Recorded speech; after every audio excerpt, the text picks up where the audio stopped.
Bienvenidos a La Otra Aventura, un espacio dedicado al mundo de los libros. André Maurois dijo que en la conversación como en la guerra basta resistir una media hora más contra el adversario. La tenacidad vence sobre la razón, sobre la ciencia. Reduce al adversario al silencio por medio del aburrimiento. Lástima que las guerras sean todo menos aburridas, son desde luego terroríficas, crueles y la mayor parte del tiempo inútiles.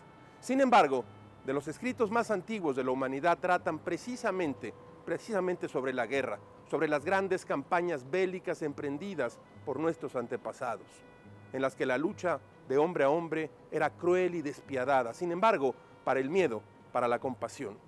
Hoy en día resulta fácil lanzar bombas por medio de aviones y matar a miles de ciudadanos sin que el bando que pilotea el avión salga lastimado. Es más, jamás les ve las caras al adversario. Aún así, la experiencia de la guerra siempre ha sido y será terrible. Sí, hoy hablaremos aquí en La Otra Aventura de algunas novelas en las cuales la guerra es el contexto, la protagonista. Les recuerdo como todas las semanas que fue Adolfo Bioy Casares quien escribió que leer era la otra aventura y que la primera era probablemente la vida misma. Estamos pues en La Otra Aventura.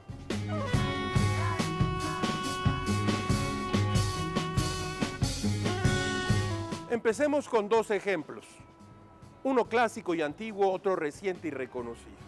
El arte de la guerra de Sun Tzu es uno de los clásicos chinos más importantes y tiene más de 2500 años de antigüedad. Y aunque pareciera que es un libro que se centra solamente en las estrategias de la guerra, lo cierto es que es un tratado que apela a la aplicación sabia del conocimiento humano en los momentos de conflicto. De hecho, el autor afirma que la mejor victoria es vencer sin combatir, y esta es la distinción entre el hombre prudente y el ignorante. Sus dos principios básicos: el primero, todo arte de la guerra se basa en el engaño, y el segundo, el supremo arte de la guerra es someter al enemigo sin luchar. No es gratuito que el libro haya inspirado a grandes personajes históricos como Napoleón, Maquiavelo y desde luego Mao Zedong.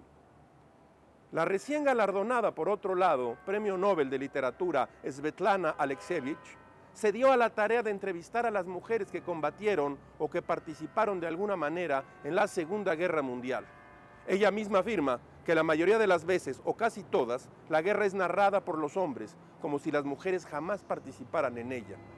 De estas miles de entrevistas surgió el libro La guerra no tiene rostro de mujer. Se trata de un libro desgarrador en muchos sentidos. Primero, porque muchas de las mujeres que se alistaron, emocionadas al ejército, apenas eran unas niñas. Todas ellas tuvieron que endurecerse y casi convertirse en bestias, igual que los hombres, para sobrevivir. Vieron morir amigos, familiares, y la mayoría de ellas regresó a una casa vacía o con la mitad de sus familiares. Muchos de ellos mutilados por dentro y por fuera por la terrible experiencia de la guerra. Pero quizá lo más cruel ocurrió cuando terminó la guerra, cuando los rusos, ayudados por las rusas, que fungían no solo como sargentos, tenientes, comandantes, enfermeras, cirujanas, lavanderas, cocineras y un largo etcétera, vencieron a los alemanes.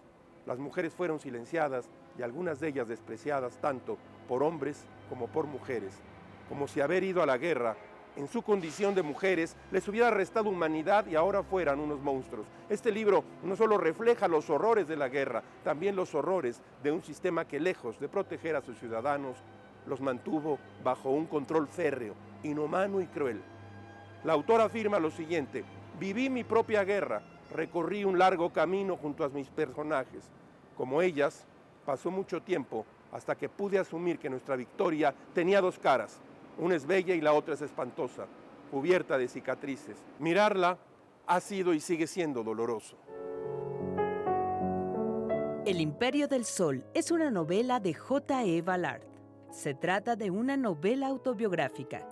El protagonista Jim es un niño inglés que ha vivido siempre en un ambiente cosmopolita y colonial del Shanghái de los años 30. La Segunda Guerra Mundial parece ocurrir en una tierra lejana y se sabe de ella solo por las noticias. Pero de pronto, los japoneses entran en la guerra y ocupan brutalmente Shanghái. Tanto Jim como su familia son encerrados en un campo de prisioneros japonés durante los 4 años que dura el conflicto. Jim, amante de los aviones, nervioso y curioso, logra sobrevivir gracias a su carácter analítico. pronto comprende que puede morir por la más mínima falta, contrariar a los japoneses o ser demasiado obsequioso con ellos, por hambre, por enfermedad, por un simple accidente. Ford Madox Ford nació en 1873 y participó en la Primera Guerra Mundial. Se casó con Elsie Marndale, pero el matrimonio resultó ser un fracaso porque su mujer descubrió la relación secreta que Ford mantenía con su cuñada. Y usted se preguntará, ¿por qué contamos esto? Pues porque su novela El buen soldado hace referencia de manera un tanto sutil de estos asuntos de infidelidad. En la novela el telón de fondo es la guerra, pero existe otra, una más humana, en la que se encuentran involucradas dos parejas afines y pudientes, una pareja inglesa y otra estadounidense. Durante 10 años, Dowell, el protagonista y marido cornudo, relatará las experiencias y desengaños de estos matrimonios que buscan adaptarse a los tiempos de paz y de guerra al mismo tiempo que pretenden cambiar la moral de su época, al menos a través de ellos mismos. Pero la esposa de Dowell y su amante Edward Ashburnham, quien representa al buen soldado y es la pareja del matrimonio amigo, terminan por suicidarse luego de un prolongado amorío. Las guerras, como se ve en esta novela, se pelean dentro y fuera de las trincheras.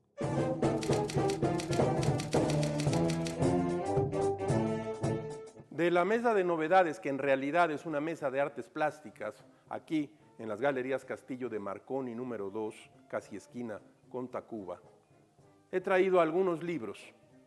Dos de ellos, de la historia ilustrada de México, coordinada por Enrique Florescano, han aparecido dos nuevos volúmenes. El primero de ellos, Mujeres, de Julia Tuñón. Se trata de un recorrido por la lucha de las mujeres que han participado socialmente y buscado un lugar preponderante en la vida pública mexicana. Y otro libro, Gastronomía, de José N. Iturriaga.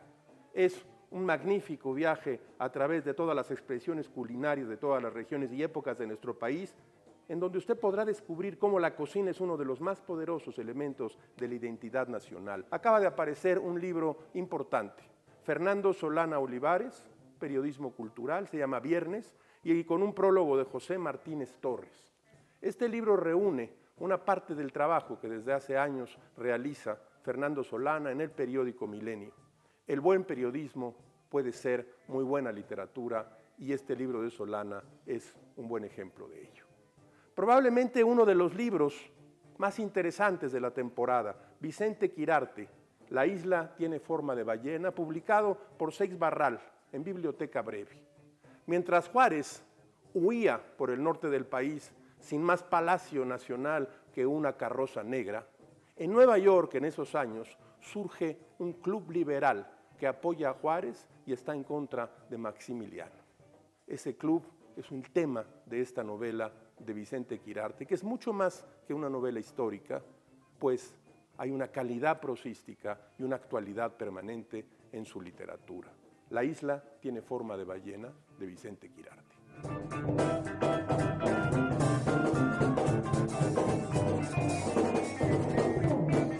Estamos en la Galería Castillo de la calle de Marconi número 2. Si usted viene y se da una vuelta por esta galería encontrará auténticas maravillas. Imposible dar cuenta aquí de los libros cuyo tema es la guerra, pero traigo unos cuantos que he recordado. Novelas de primera, se los comparto. Stendhal escribió uno de los grandes libros de guerra en la Cartuja de Parma. Los ejércitos napoleónicos entran a Italia y hechizan el corazón del joven Fabricio del Dongo. Cierto que la Cartuja no es solo una novela de guerra, lo es también de política, de amor, de traición y de desdicha. Ahora oigan ustedes, un gran clásico, Sin novedad en el frente, de Erich Maria Remarque. Se convirtió en el año de 1929 en un éxito instantáneo. Se ha traducido a 50 idiomas y ha vendido ni más ni menos que 20 millones de ejemplares. Miren ustedes, conseguí justo un libro en traducción al español del año de 1929. Un joven soldado alemán, durante la Primera Guerra Mundial, duda de quienes los han enviado a la guerra y comparte con un grupo de jóvenes los horrores de los gases, la plaga de las ratas, la violencia. Cada uno de ellos muere en la trinchera. El último muere y el informe de sus superiores dice, sin novedad en el frente. uno de los grandes y más conmovedores libros sobre la guerra y la destrucción, Vida y Destino, de Vasily Grossman. Los críticos han puesto esta novela a la altura de Guerra y Paz de Tolstoy y del Doctor Zhivago de Boris Pasternak. En la batalla de Stalingrado, el ejército nazi y las tropas soviéticas escriben una de las páginas más sangrientas de la historia. Vida y Destino, este libro que tengo aquí en las manos, cuenta precisamente ese momento. En esos dos territorios se unen en la existencia justo de aquellos que intentaban sobrevivir al terror estalinista, al horror de los campos de exterminio. Una novela de guerra, de familia, de política, de amor. Georges Nivat, de Le Monde, escribió uno de los más deslumbrantes milagros literarios del siglo XX, una novela amplia como Guerra y Paz, con destellos deslumbrantes como Los demonios y con una humanidad desbordante como los cuentos de Chekhov. Ahora, bien pensado, en México tenemos buenas novelas de guerra. Pienso en lo que hemos dado en llamar novela de la revolución, ese entramado narrativo que tiene que ver con el estallido de esa guerra civil. Por su parte, estas novelas oscilan entre la memoria y el testimonio, la autobiografía y el diario de campaña de los testigos que narran su participación en la guerra revolucionaria, su paso entre la devastación y la muerte. Digamos mencionemos algunas de ellas, Los de abajo, de Mariano Azuela, Memorias de Pancho Villa, de Martín Luis Guzmán, El resplandor, de Mauricio Magdaleno, Cartucho, de Nelly Campobello. La novela de la Revolución Mexicana es también la novela de la guerra en México.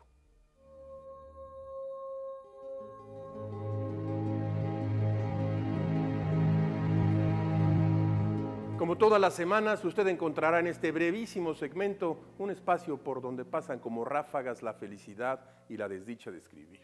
Gajes del oficio, aforismos, frases, máximas. Si no termina con la guerra, no es una victoria. Michel de Montaigne. Hemos llegado al final de esta emisión y esta aventura. Agradecemos a las Galerías Castillo de Marconi número 2 haber recibido a la producción de La Otra Aventura. Soy Rafael Pérez Gay y los espero aquí la próxima semana. Abres una puerta y detrás de ella aparece un mundo. Eso es un libro.